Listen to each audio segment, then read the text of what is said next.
Baik, untuk pemaparan mengenai konsep ruang, kami membaginya ke dalam dua kategori. Kategori yang pertama ialah konsep ruang berdasarkan pandangan budaya barat, dan yang kedua, konsep ruang dalam pandangan timur, terkhusus kami memaparkan mengenai konsep budaya Jawa. Untuk mempersingkat waktu, konsep ruang dalam pandangan barat berasal dari dua konsep klasik yang bersumber pada filsafat Yunani. Filsafat Yunani sendiri dipaparkan oleh dua orang. Yang pertama adalah Aristoteles yang menyatakan bahwa ruang merupakan suatu medium di mana objek material berada, dan keberadaan ruang dikaitkan dengan posisi objek material tersebut. Untuk konsep yang kedua, yakni berasal dari Plato yang kemudian dikembangkan oleh Newton, yang menjelaskan bahwa ketika melihat sebuah ruang sebagai wadah yang tetap, walaupun objek material yang ada di dalamnya dapat diganti atau disingkirkan, namun wadah itu akan tetap dan akan tetap seperti semula, tidak akan berubah maupun berganti. Berdasarkan kedua konsep tersebut, dalam budaya barat melihat ruang berdasarkan dimensi fisiknya, yakni suatu kesatuan yang mempunyai panjang, lebar, dan tinggi atau kedalaman yang memiliki sifat terukur dan pasti.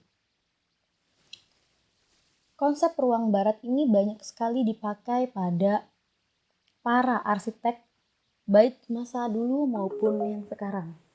Masyarakat Jawa sendiri dalam membangun rumah, mereka selalu membentuk 3 bagian linear. Yang pertama adalah pendopo, yang kedua adalah peringgitan, yang terakhir adalah dalam. Di mana setiap bagian ini memiliki fungsi masing-masing, seperti misalnya saja pendopo, di mana pembangunan pendopo ini dibuat seluas mungkin karena akan digunakan sebagai tempat istirahat bagi sanak saudara yang datang berkunjung ke rumah tersebut untuk melakukan perayaan tertentu. Selain itu, pendopo mempunyai fungsi sebagai tempat pengering padi, karena biasanya masyarakat Jawa kebanyakan berprofesi sebagai petani, maka pendopo ini akan dibangun seluas mungkin. Dalam konfigurasi ruang adat Jawa, dikenal adanya dualisme, di mana dalam membangun pendopo ini banyak sekali aturan-aturan antara luas dari ruangan itu sendiri, baik luar dan dalam, antara kiri dan kanan, daerah istirahat dan daerah aktivitas, antara spirit laki-laki, yakni tempat plasenta yang biasanya diletakkan di sebelah kanan, dan spirit wanita, tempat plasenta yang biasanya diletakkan pada bagian kiri serta sentong kanan dan sentong kiri, sehingga dalam pembuatan pendopo sendiri memerlukan pemikiran dan waktu yang lama.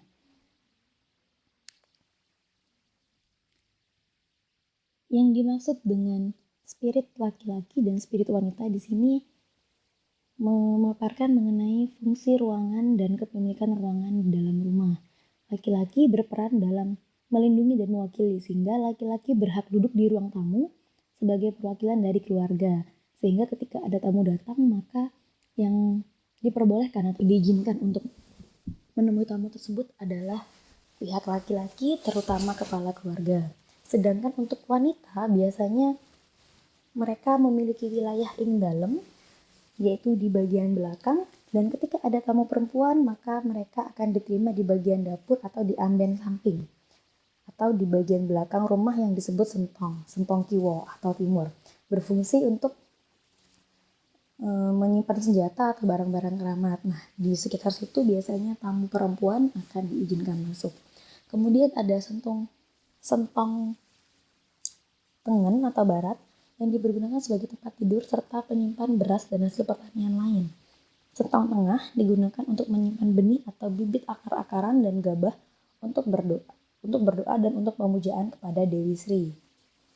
Sehingga bisa dikatakan bahwa pembuatan rumah adat Jawa sendiri itu masih kental kaitannya dengan mereka-mereka yang disembah seperti Nyi Roro Kidul, Dewi Sri, dan yang lainnya. Sehingga ketika mereka membangun rumah, maka mereka harus mengikuti banyak aturan-aturan, berbeda dengan budaya barat, yang mana ketika mereka membangun sebuah rumah, mereka akan menggunakan pemikiran mereka dan tidak ada kaitannya dengan budaya, kepercayaan, dan lingkungan yang lain. Beranjak ke pemaparan selanjutnya, yakni konsep pola waktu. Kita semua tahu bahwa setiap orang menganut sistem waktu yang berbeda-beda, tidak pasti sama. Semua itu bergantung kepada faktor fisiologis, suasana hati, lingkungan fisik, situasi sosial, dan pekerjaan. Terdapat banyak waktu yang ada di dunia ini, waktu beribadah, waktu mengajar, waktu istirahat, waktu bekerja, waktu bagi ibu rumah tangga, waktu bermain, waktu beribadah, berpacaran, dan lain sebagainya. Ketika seseorang tidak bisa memahami pola waktu yang ada di berbagai belahan dunia ini, maka akan mempengaruhi tingkat efektivitas sebuah komunikasi. Sebagai contoh, ada seorang eksekutif muda Amerika. Ia menelpon rekan bisnisnya yang ada di Indonesia. Ia menelpon ketika itu pukul 11 untuk Amerika, sedangkan di Indonesia sendiri sudah sore atau menjelang malam. Ada kemungkinan eksekutif muda Amerika ini tidak akan mendapat respon positif dari rekan bisnisnya di Indonesia karena perbedaan waktu yang tidak memungkinkan untuk keduanya berkomunikasi. Nah, dalam memahami waktu sendiri, waktu dibagi ke dalam dua jenis, yakni waktu monokronik dan waktu polikronik.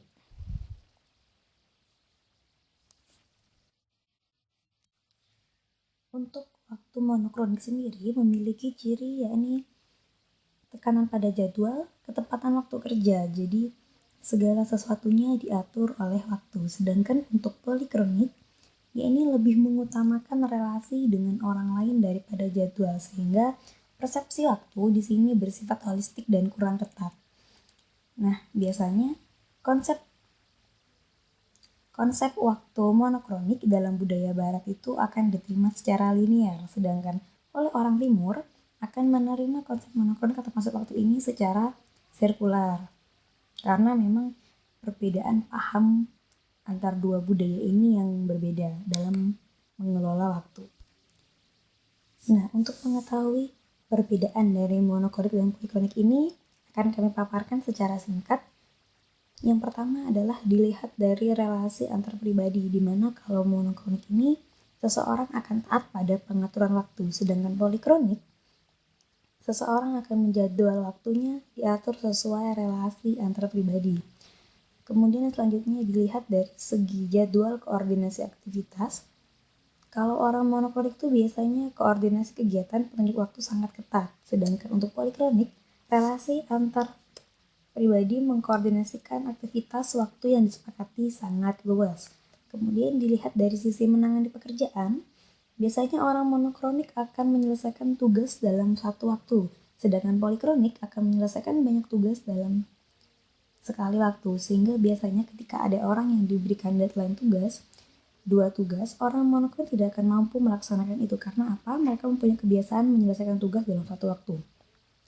Dan ketika 2 tugas ini diberikan kepada orang yang memiliki atau menganut sistem waktu polikronik, dia akan mampu menyelesaikan tugas tersebut secara cepat karena memang konsep mereka banyak tugas ditangani secara simultan.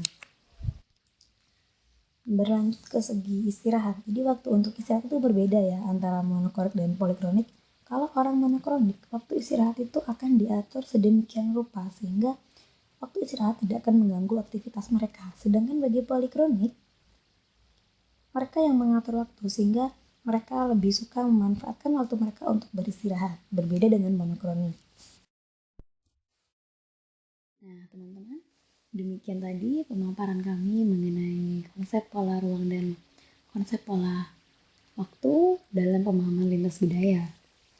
Besar harapan kami bahwa pemaparan ini akan membantu kalian dalam mengatur waktu, memahami pola ruang, rumah, arsitektur, bangunan yang ada di berbagai belahan dunia. Karena setiap bangunan, setiap bentuk arsitek, setiap rumah yang dibangun itu memiliki filosofinya masing-masing. Sehingga kami harapkan kalian semua bisa mengambil nilai positif dari arsitektur yang ada di dunia ini. Begitu pula dengan waktu. Kami berharap seiring berjalannya waktu ke depan, kita sebagai masyarakat, utamanya masyarakat Indonesia, bisa menjadi masyarakat yang jauh lebih mengutamakan waktu, sehingga pekerjaan kita tidak terhambat dan kita mampu bisa bersaing dengan masyarakat yang di luar sana yang notabene memang mereka jauh lebih menghargai waktu daripada kita. So, hargailah waktu dan hargailah adanya budaya di dalam lingkungan kita. Terima kasih, sekian dari kami. Wassalamualaikum warahmatullahi wabarakatuh.